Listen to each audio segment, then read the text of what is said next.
संत तुकाराम म्हणतात, की "केल्याने होतं आहे रे, आधी केलेची पाहिजे." ते संत तुकाराम म्हणाले. आणि आजच्या जगातला तुकाराम केल्याने होत आहे रे, आधी केल्याची पाहिजे म्हणतोय. आणखीन दुनियाभरच्या गोष्टी करतोय. नेमकं काय आहे? अन्न, औषध, प्रशासन सगळे मेडिकलच्या मागे लागलात, सगळे फूड अँड ड्रग्सच्या मागे लागलात. वेगवेगळ्या प्रकारच्या कारवाईंनी अक्षरशः तुम्ही महाराष्ट्र तुमच्या एफ-डी-एनं जिवंत करून ठेवलाय. काय नेमकं यामागचं कारण काय? आपण जर मुळामध्ये बघितलं, तर गेल्या अनेक दशकामध्ये माणसाच्या आरोग्यावरती एक विपरीत परिणाम झालेला आहे. भारत स्वातंत्र्य झाल्यानंतर भारत विकसित झाला, अनेक क्षेत्रामध्ये काम केलं. भारताच्या नागरिकांचं आयुष्यमान हे वाढलं. हो. 70च्या पुढे आसपास आज आपण आता आयुष्यमान जगतोय. ॲव्हरेज जे की खूप कमी होतं अगोदर. म्हणजे माणसाच्या जीवनाची लॉन्जेव्हिटी वाढली. पण क्वालिटी वाढली का? हा प्रश्न येतो. आणि क्वालिटीशी निगडीत बाकी सगळे प्रश्न समोर येतात. आपण जे जीवन जगतोय आणि आपल्याला जे डिसीजेस होत आहेत, आरोग्य आहे. इंडिपेंडन्सच्या वेळेस सर्वसाधारणपणे कम्युनिकेबल डिसीजेसचं प्रमाण 60 ते 70% च्या आसपास होतं. आज कम्युनिकेबल डिसीजेस जे आहेत, त्याचं प्रमाण व्यस्त होऊन अल्मोस्ट 30 ते 35% पर्यंत खाली गेलेलं आहे. म्हणजे सगळे लाईफस्टाईलवर आधारित सगळे जे आणि वेगवेगळे रोग नॉन कम्युनिकेबल डिसीजेस जे आहेत, हं. त्याचं प्रमाण अगदी 60% च्या पुढे गेलेलं आहे. ज्याला आपण साध्या भाषेत लाईफस्टाईल डिसीजेस म्हणतो. म्हणजे एका बाजूला टेक्नॉलॉजी वाढली, आपली पब्लिक हेल्थ सिस्टम काम करायला लागली, त्याचे परिणाम दिसायला लागले. पण त्याचे परिणाम कम्युनिकेबल डिसीजेस कमी करण्याबरोबरच ट्रीटमेंटमुळं, आरोग्य म्हणजे आमच्या औषधोपचारामुळं हे शक्य झालं. आणि दुसऱ्या बाजूला आपण जगत असलेली जीवनशैली याच्या आधारे सो कॉल्ड डिसीजेस जे वाढलेत, त्याच्यामुळं जवळ-जवळ 60 ते 70% जनता आज परेशान झालेली आहे, त्रासलेली आहे. आणि ही जीवनशैली ही फक्त म्हणजे व्यायाम केला की नाही याच्यापुरती मर्यादित नाही. येस, व्यायाम करणं नियमितपणे, हालचाल असणं हा त्याच्यातला एक डेफिनेटली भाग आहे. परंतु त्यापेक्षाही आपण काय खातो आणि काय पितो, या गोष्टीवरती आपलं आयुष्य, आपली बॉडी रिएक्ट करते, माइंड रिएक्ट करतं. आणि म्हणून जे कम्युनिकेबल डिसीजेसपासून नॉन कम्युनिकेबलचा जो प्रवास आहे, त्याचं डायरेक्ट लिंकेजेस हे आपलं खाणं आणि पिण्याशी निगडीत आहे. आणि बऱ्याच जणांना हे माहीत नाही, याचं रिलेशन या फूड अँड ड्रग ॲडमिनिस्ट्रेशन जे आहे, याच्या क्वालिटीशी संबंधित आहे, याच्या इम्प्लिमेंटेशनशी संबंधित आहे. आपण अगोदर म्हणायचो, की घरात खावं, घरात जेवण करावं आणि खेळण्यासाठी बाहेर जावं. आज बाहेर खायला जातो आणि एंटरटेन मात्र घरामध्ये टीव्ही किंवा मोबाईलवर बघतो. हे एवढं रिव्हर्स झालेलं आहे. आणि रिव्हर्स झालेलं जे प्रमाण आहे, की त्याचाच भाग बाहेर ज्यावेळेस खायला जातो, तर आपलं क्वालिटी अन्न काय आहे? आपण पाणी पितोय किंवा दूध पितोय, जेवण जे करतोय ते योग्य की अयोग्य? पण तुम्ही बरोबर आहे तुम्ही म्हणालात हा मुद्दा मांडला, की खरोखर हा बदल प्रत्येक कुटुंबामध्ये होत चाललाय. पण घरामध्ये सुद्धा जी फळं येतात, म्हणजे त्याच्यामध्ये सुद्धा केमिकल असतं, काही ठिकाणी इंजेक्शन दिले जात आहेत. काही ठिकाणी वेगळ्या शेतीवर जंतुनाशक फवारणीच्या नावाखाली वेगवेगळ्या प्रकारच्या केमिकलचा वापर केला जातोय.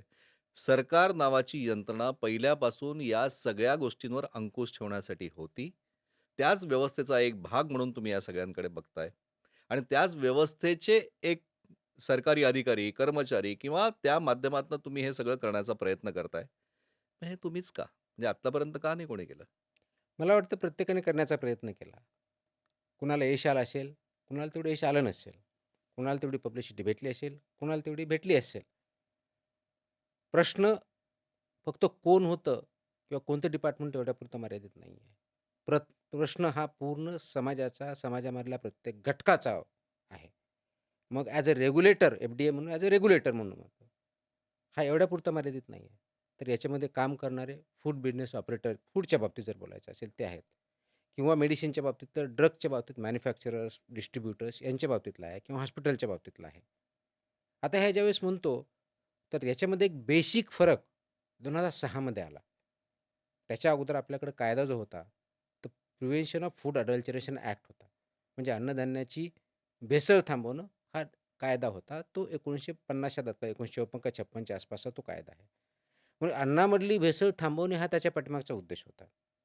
2006 मध्ये याच्यामध्ये 360 डिग्री चेंज झाला आणि जो नवीन कायदा आला, की food safety and standards authority of India हा ॲक्ट 2006 मध्ये पास झाला आणि 2011 पासून त्याची अंमलबजावणी सुरू झाली.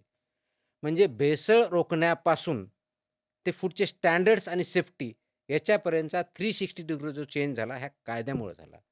आणि म्हणून आपला बघण्याचा दृष्टिकोन म्हणजे ॲज अ प्रशासन म्हणून बघण्याचा दृष्टिकोन हा भेसळ थांबवण्यापुरता मर्यादित न राहता जे फूडचे जे स्टँडर्ड्स आहेत आणि फूडची जी सेफ्टी आहे, त्याची जी एफिकेसी आहे, हे बघण्यापर्यंत चेंज झाला. आणि म्हणून हा बदल मुळामध्ये 2011 पासून इम्प्लिमेंटेशनला सुरू झाला. कारण 2006ला जरी कायदा आला, त्याचे नियम 2011ला बनले आणि त्याच्यानंतर वेगवेगळ्या प्रकारचे रेग्युलेशन्स, स्टँडर्ड्स. तरीही 2011 नियम झाले. आज 2026 मध्ये आपण आहोत. म्हणजे तरीही अंमलबजावणी अधिकृतपणे, काटेकोरपणे व्हायला 15 वर्ष जावी लागली किंवा तुकाराम मुंढे यावे लागले, असं आजच्या तारखेला सर्वसामान्य माणूस म्हणतोय. म्हणजे एफ-डी-एचा सिंघम म्हणून एक नवीन उपाधी तुमच्या नावानं चर्चेत आलेली आहे. म्हणजे की काय सांगाल म्हणजे की लोकांच्या या अशा भावना बोलक्या आमच्यापर्यंत पोहोचतायत? लोकांच्या भावना मी समजू शकतो. 2011 पासून आत्तापर्यंत जे वेगवेगळ्या म्हणजे ऑथॉरिटीच्या मार्फत, फसाई ऑथॉरिटीमार्फत फूडच्या बाबतीत जे रेग्युलेशन्स केलेले आहेत, ते जवळ-जवळ 28 प्रकारचे रेग्युलेशन आत्तापर्यंत इश्यू झालेले आहेत किंवा त्यांना ऑर्डर आलेले आहेत किंवा ते इस्टॅब्लिश झालेले आहेत. त्या 28 पैकी 22 रेग्युलेशन हे फूडच्या सेफ्टी आणि स्टँडर्डच्या बाबतीतले आहेत. बाकीचे 6 जे आहेत, ते मुळामध्ये ऑथॉरिटी कशी चालू आहे याच्या बाबतीतले आहेत. हे 22 जे रेग्युलेशन आहेत, त्याच्यातला मूळ एक रेग्युलेशन जो आहे रजिस्ट्रेशन किंवा लायसन्सिंग ज्याला म्हणतो फूड बिझनेस ऑपरेटर्स यांच्या बाबतीतला आहे. हा रेग्युलेशन बऱ्यापैकीही इम्प्लिमेंट होत आलेला आहे. 100% नाही आहे, पण बऱ्यापैकी त्याचं इम्प्लिमेंटेशन होतं, की फूड बिझनेसेसमध्ये जो कोणी काम करत असेल, त्याला रजिस्ट्रेशन किंवा लायसन्सशिवाय काम करता येत नाही. हे बऱ्यापैकी इम्प्लिमेंटेशन चालू आहे. लोकांनाही माहीत आहे किंवा एफ-बी-ओलाही माहीत आहे.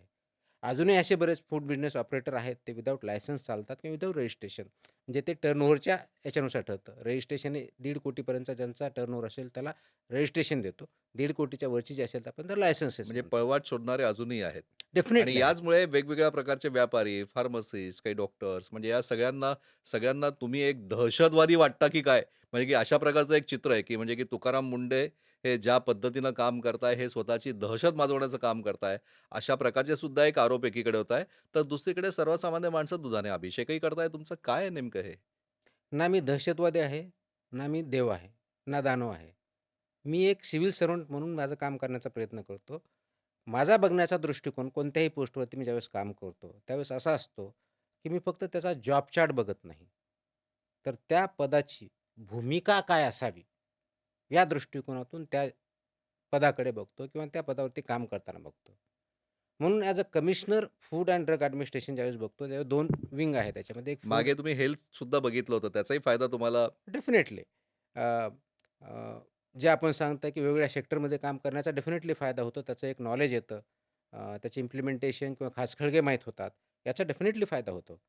पण मुळामध्ये फूड किंवा ड्रग ॲडमिनिस्ट्रेशनमध्ये काम करताना याचं रिलेशन प्रत्येक जन्मलेल्या बाळापासून ते वयोवृद्धापर्यंत सगळ्यांशी संबंधित आहे. हो, हे मात्र निश्चित. अगदी दूध पिण्यापासून ते कोणत्याही अन्न सेवन करण्यापर्यंत किंवा औषधं जे आहे, ते औषधं घेण्यापासून ते शेवटपर्यंत ट्रीटमेंट करण्यापर्यंत, इन्स्ट्रुमेंटपर्यंत, हे फूड आणि ड्रग ॲडमिनिस्ट्रेशन याच्याशी संबंधित येतं. आणि म्हणून ज्यावेळेस आपण काम करतो, तर मी फक्त एखादं ॲक्शन घेत नाहीये. एफ-बी-ओ विरुद्ध घेत नाहीये किंवा एखाद्या फार्मासिस्ट विरुद्ध घेत नाहीये. तर त्याचा संबंध डायरेक्ट जीवाशी आहे. म्हणून त्याच्यावरची प्रत्येक चुकीची गोष्ट हे एक जीव गमावू शकतं आणि ती योग्य केली तर जीव वाचू शकतं. या दृष्टिकोनातून मी त्याच्याकडे बघतो आणि माझ्या अधिकाऱ्यांना मी हेच सांगितलेलं आहे